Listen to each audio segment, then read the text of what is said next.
오늘은 디펙 초프라의 완전한 삶에서 자유가 마음을 길들이리라 라는 내용입니다. 당신은 자신의 마음을 사랑하는가? 나는 아직까지 그런 사람을 만나보지 못했다. 아름다운 몸매나 얼굴을 가진 사람들은 그들이 태어날 때부터 받은 이 선물을 사랑하곤 한다. 그러나 마음은 나를 이루는 구성 요소 중 가장 사랑하기 어려운 부분이다. 우리가 그 안에 갇혀 있다고 느끼기 때문이다. 늘 그렇진 않지만 고난이 닥칠 때는 그렇다. 두려움은 마음을 자기 뜻대로 끌고 다니는 요령을 안다. 우울함은 마음을 어둡게 만든다. 걷잡을 수 없는 혼란이 오면 분노는 스스로 일어난다. 고대 문화는 마음이 정처 없고 믿을 수 없는 것이라고 거듭 말해왔다. 인도에서 가장 잘 알려진 마음에 대한 비유는 코끼리를 이용한 것인데, 마음을 다스리는 일은 코끼리를 말뚝에 묶는 것과 같다고 한다. 불교에서 마음이란 오감을 통해 바깥 세상을 보는 원숭이에 비유된다. 원숭이는 충동적이고 변덕이 심하기로 유명해서 무슨 일이든 주의를 기울이지 않는 경향이 있다. 불교 심리학에서는 원숭이를 길들여 그의 방식대로 살게 하거나 받아들이는 게 아니라 정처 없는 마음의 변덕을 극복하여 지고한 삶의 경지까지 초월해야 한다고 가르친다. 마음을 사랑할 수 있는 경지를 비유를 통해 설명하기는 어렵다. 스스로 평화롭고 고요한 체험을 실제로 해봐야만 한다. 그러려면 마음을 자유롭게 해야 한다. 마음이 자유로울 때 맑아질 것이다. 그러면 마음은 불안함을 멈추고 평화의 샘물이 될 것이다. 이 방법은 상식에 반하는 해결법이다. 왜냐하면 코끼리나 원숭이를 풀어놓음으로써 길들일 수 있다고 말할 사람은 없기 때문이다. 사람들은 동물을 풀어주면 더 거칠어진다고 말하지만 이 비결은 실제 경험에서 우러난 것이다. 자유는 구속보다 깊은 차원인데, 마음을 자유롭게 풀어놓음으로써 오히려 질서를 갖추게 된다는 것이다. 그리하여 각각 개인마다 다른 생각과 충동은 내면에서 평화롭게 흐른다. 그렇다면 어떻게 당신의 마음을 자유롭게 할 수 있을까? 먼저 마음이 어떻게 갇혔는지를 이해할 필요가 있다. 자유란 문을 열거나 자물쇠를 부수어 얻을 수 있는 것이 아니다. 마음에는 스스로 채운 자물쇠가 있다. 영국의 시인인 윌리엄 블레이크가 런던 거리의 사람들에 대해 명상하면서 알아낸 것처럼 말이다. 모든 사람의 모든 외침 속에서, 모든 아이들의 두려움의 외침 속에서, 모든 목소리에서, 모든 금기 속에서 내가 듣는 건 마음이 만들어낸 수갑이네. 인도의 현자들은 마음이 어떻게 스스로를 속박하는지 이해하려 했고, 삼사라라는 핵심 개념을 고안해냈다. 삼사라는 생각이 같은 방향으로 흐르도록 마음에 낸 홈이다. 불교 심리학에서는 삼사라를 자신의 삶을 마음속에 새긴 인장이나 흔적이라는 매우 정교한 개념으로 사용한다. 과거 기억이 만들어낸 당신의 개인적인 삼사라는 항상 제한된 반응을 되풀이하게 함으로써 당신에게서 자유로운 선택을 앗아간다. 바꾸어 말하면 자유로운 선택이란 마치 처음 하듯이 자유롭게 할 수 있는 선택을 말한다. 대부분의 사람들은 자신이 무엇을 어떻게 선택하는지도 모르는 상태인 삼사라의 바탕에서 정체성을 형성한다. 그러니 그 퍼즐을 좀처럼 풀 수 없다. 불같이 화를 내기 일수인 어떤 사람을 예로 들어보자. 이 분노 중독자들에게 분노의 충동은 비밀스러운 곳에서 솟아나 그들을 사로잡는다. 통제할 수 없는 분노가 각각의 단계마다 폭발한다. 첫 번째로는 대개 육체적인 징후가 나타난다. 가슴의 압박, 발작에 가까운 두통, 빠른 맥박, 가빠지는 호흡 등. 그 사람은 둑 뒤로 물이 차듯 분노가 쌓이고 있음을 느낀다. 이때의 압력은 육체적이기도 하고 감정적이기도 하다. 몸은 그 불편함에서 벗어나고 싶어하고 마음도 그 족쇄와 같은 감정에서 해방되고자 한다. 이 시점에서 그는 보통 분노를 가득 실어 분출할 수 있는 구실을 찾는다. 그래서 숙제를 안 한 아이나 꾸물거리는 웨이터나 가게 점원이 약간만 거슬리게 해도 그 표적이 된다. 마침내 분노를 분출하고 나서 마음이 잠잠해지면 곧 자신이 유해를 가했음을 깨닫는다. 결국 자책하게 되고 다시는 그러지 않겠다는 다짐을 반복한다. 부끄러움과 죄책감을 느끼며 앞으로는 분노를 누그러뜨릴 것을 다짐하고 내심 분노를 폭발시키는 것이 어처구니 없고 해롭다고 이성적으로 반성한다. 분노 중독자들이 자신의 선택을 바꾸어 개화하기는 어렵다. 충동이 점점 끌어 열을 받으면 압력은 빠져나갈 분출구를 찾아야만 한다. 분노가 스스로의 길을 찾아갈 수 있도록 보이지 않는 계약, 즉 결탁이 이루어지고 만다. 분노 중독자들은 과거에 자신이 행했던 분노의 메커니즘을 복사하여 받아들이기로 결심한 사람들이다. 집이나 학교에서 누군가가 화내는 것을 본 이후로 힘을 얻을 수 있는 다른 길이 없었던 그들은 분노를 힘과 연관짓는다. 그들은 자신의 감정을 말로 표현하기가 불가능하다고 느끼기 때문에 분노 속에서 주먹을 휘둘러 말과 사고를 대체한다. 한번 분노의 습에 빠져들면 그들은 다른 방법으로 분출할 수 있는 길을 찾지 않는다. 어처구니 없는 분노와 후회의 드라마를 끝내고 싶어 한다고는 하지만 그들은 자신의 욕망과 욕구 때문에 스스로 분노를 꽉 움켜쥐고 있다. 그들은 분노 없이 욕망하는 것을 어떻게 얻는지 모른다. 삼사라를 해부해보면 온갖 다양한 종류로 존재한다. 이를테면 앞에서 말한 분노 대신 불안, 우울, 섹스 중독, 약물 중독, 강박증 등의 다른 경험들로 바꿀 수 있다. 삼사라가 사람들의 자유를 어떻게 앗아가는지 증언하는 예들이다. 그들은 중독된 기억에서 벗어날 수 없어 그것에 적응하게 되고 이미 형성된 기억 호층에 또 다른 층을 보탠다. 유년기에 형성된 바닥의 층에서는 끊임없이 메시지를 보낸다. 어른들이 거울을 보고 종종 충동적이고 겁에 질 나이처럼 느끼는 것도 그 때문이다. 여기에는 과거 그 자체가 아니라 삼사라가 작용한다. 과거에 겪은 오래되고 진부한 경험들이 넝마처럼 짜집기 되어 정신을 다스린다. 우리 모두는 왁자지껄한 합창으로 이루어진 내면의 목소리를 듣는다.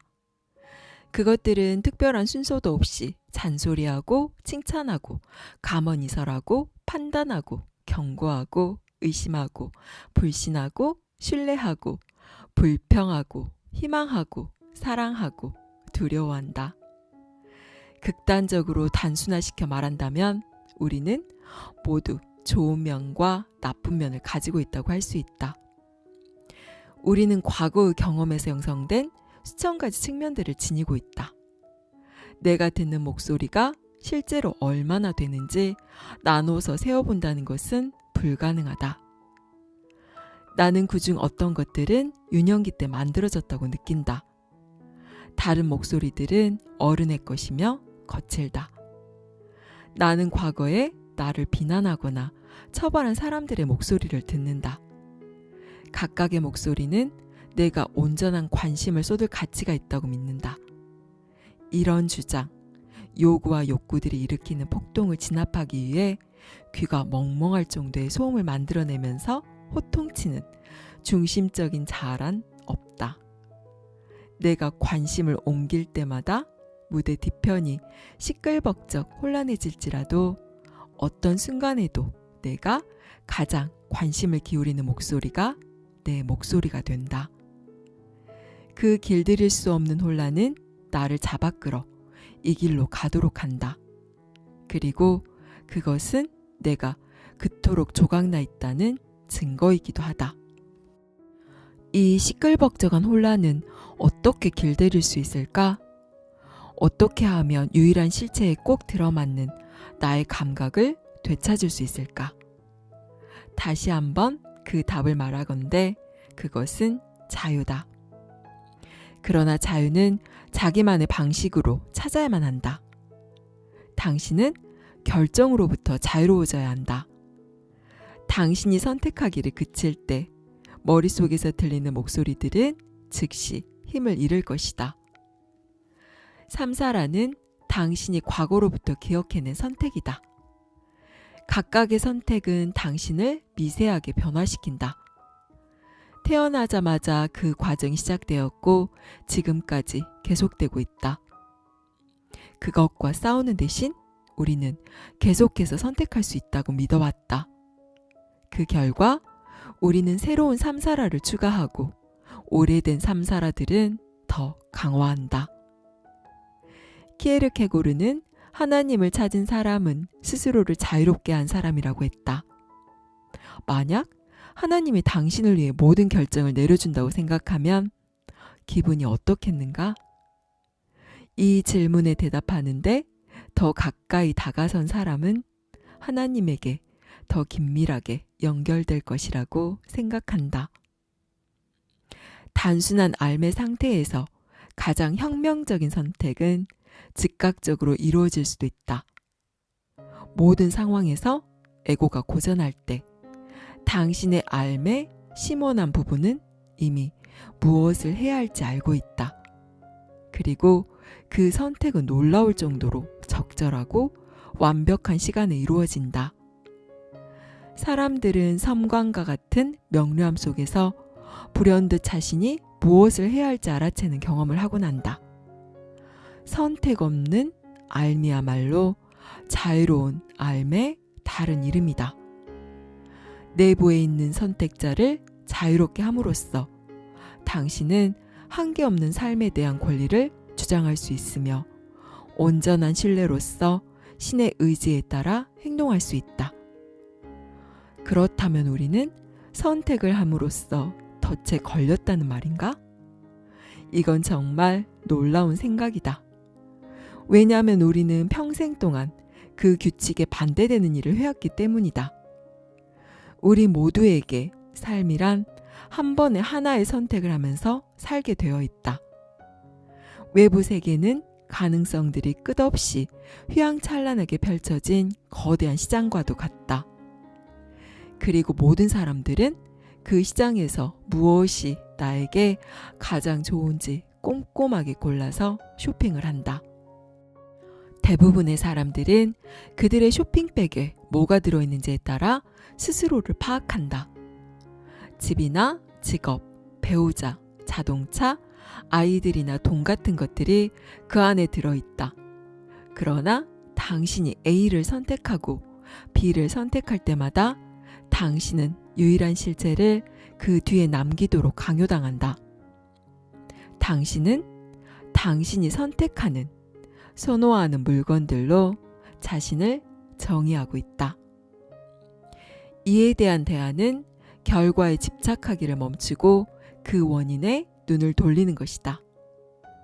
당신 안에서 결정을 내리는 자는 도대체 누구인가?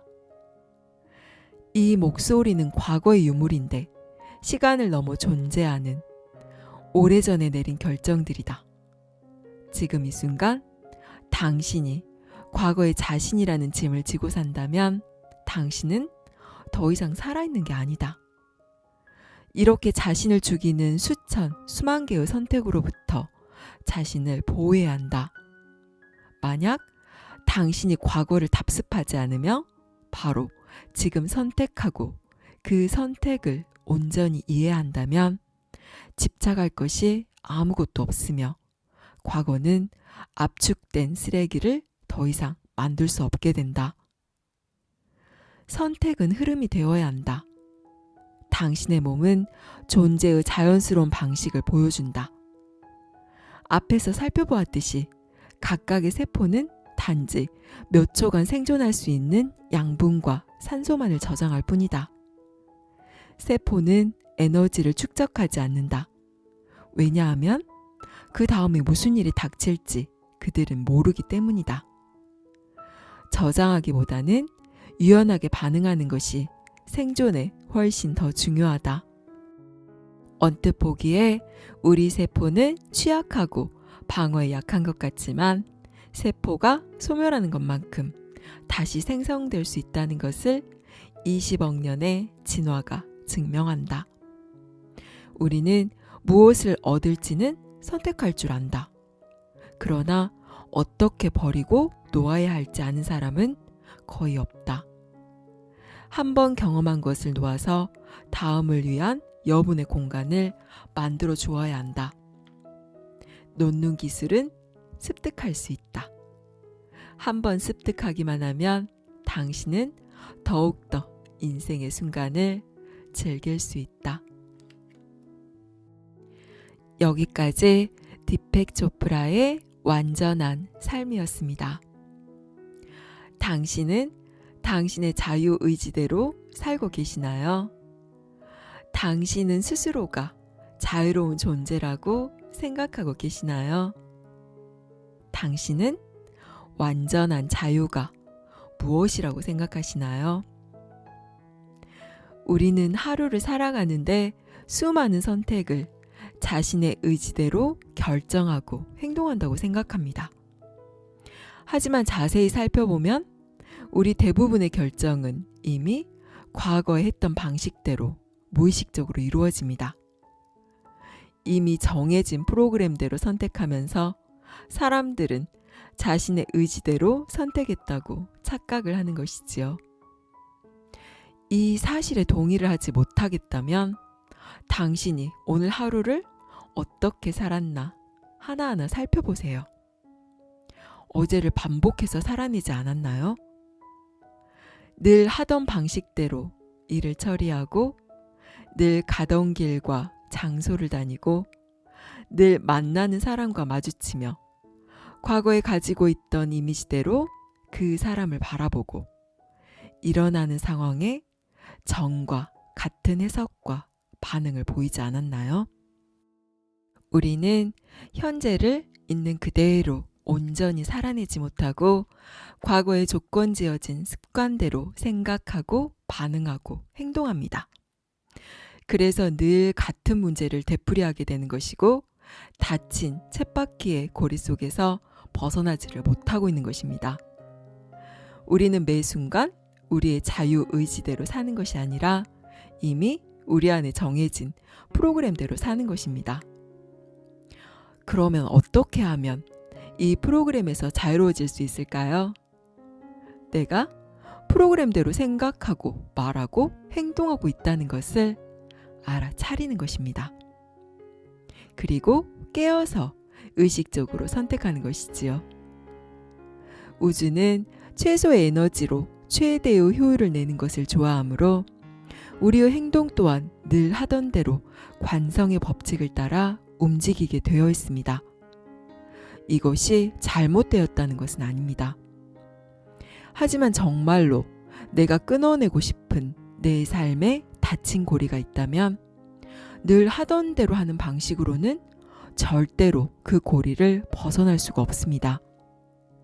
특정한 상황에 자동으로 일어나는 내 안의 생각과 감정을 먼저 알아차리고 늘 행하던 방식을 벗어나 다른 선택을 해야 합니다. 이게 쉬운 일은 아니지만 알아차림과 노력만 있으면 얼마든지 가능합니다. 이미 깊이 골이 나버린 물길을 돌려 새로운 길로 내기 위해서는 더 깊은 골을 계속해서 파야 하듯이 생각이 흐르던 마음의 홈을 내가 원하는 곳으로 흐르게 하기 위해서는 의식적인 애씀과 노력이 필요합니다. 알아차리는 연습을 해보세요. 내 안에서 일어나는 생각과 감정을 나와 동일시하지 말고 한 발 떨어져서 바라보세요. 그렇게 나로부터 떨어져 관찰자 입장에서 나를 바라보면 내게 주입된 무의식의 프로그램이 무엇인지가 보이고 그 안에서 나올 수 있는 힘이 생깁니다. 감사합니다. 사랑합니다.